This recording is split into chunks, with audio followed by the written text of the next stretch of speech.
Chapter 0 The Fool. I still look up to the stars for some sort of meaning. As a kid, I thought I was seeing the future. Space. This was where we were headed. I was sure of it. Now I know that it was always the distant past I gazed at. With the light pollution over LA at night, it's sometimes hard even to trace a constellation.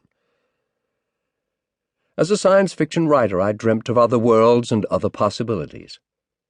We saw such changes, it seemed that fantasy itself had conjured them into being. Now the space shuttle has just been cancelled, and for the first time in 50 years, America no longer has a working manned space program. It's become old-fashioned, that foolish optimism we had about reaching faraway stars and planets. Yet I look up at the heavens with some sort of hope. I think of the Voyager probe still traveling over 30 years into its mission, still responding to its ground control and sending data back from the far reaches of our solar system. It's on its way out into the galaxy. So we did launch a starship after all. Unmanned, of course, but maybe hope is unmanned. As above, so below. The past becomes more uncertain than the future. I am of the generation that filled pulp magazines with cheap prophecy. Now the events in my own lifetime seem more fantastic still. For example, an obituary has just appeared in a British newspaper.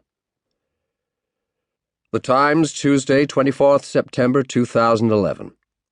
Sir Marius Trevelyan, GCB, CMG, diplomat and intelligence officer, died on the 30th of December, aged 91. He was born on the 12th of February, 1920. Marius Trevelyan's long and distinguished career in the art of deception was characterized by his taciturn nature and an essential modesty. An acknowledged genius in counterintelligence and disinformation, he was one of the last of the cold warriors for whom discretion was not merely the better part of valor, but the very name of the game. A testament to this is his brief entry in Who's Who, in which his career is simply given as HM Diplomatic Service, long after MI6 and its departmental chiefs had been officially identified. 5 paragraphs giving discrete details of his career in the intelligence service follow, then an intriguing conclusion. In November 1987, Trevelyan was questioned by Scotland Yard detectives over a brief sexual encounter he had had with a male transvestite prostitute who was later found dead in suspicious circumstances. Official concern over this affair stemmed from a series of allegations by the prostitute known as Vita Lampada, including a claim that he had acquired a document containing official secrets from Trevelyan.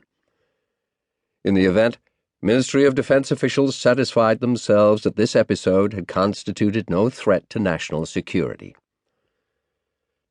What does this curious fragment of history have to do with me? Well, the document mentioned is almost certainly the one in my possession. A manuscript that carries a fascinating narrative, an artifact with a provenance that is quite a story in its own right. Passed and palmed like a marked card in a shuffled deck, it somehow ended up in my hands. I became the custodian of a mystery, even though mystery was never really my genre. I'll leave it to others to give you the whole story, but here are the facts around.